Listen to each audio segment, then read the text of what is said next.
Kepala Desa Ubung Kaja Wayan Mirta mengatakan, selain siaga pengamanan lingkungan di tingkat desa dan Banjar dilakukan mulai H-3 jelang tahun baru, juga akan dilakukan pengawasan terhadap peredaran kembang api, petasan, dan lom-loman yang menimbulkan suara besar.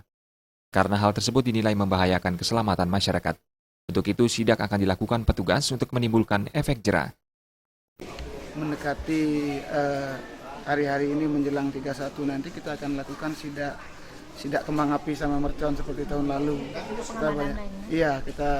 Kita dapat itu, kita kumpulkan nanti untuk memberikan efek jera saja.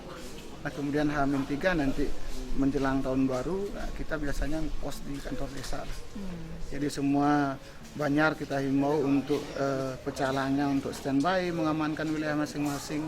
Selain melakukan sidak, Kepala Desa Ubung Kaja juga telah menurunkan surat edaran larangan menyalakan dan membunyikan barang berbahaya seperti petasan, kembang api, atau lom-loman yang terbuat dari paralon, sehingga pelaksanaan pergantian tahun di wilayah ini berjalan aman dan lancar.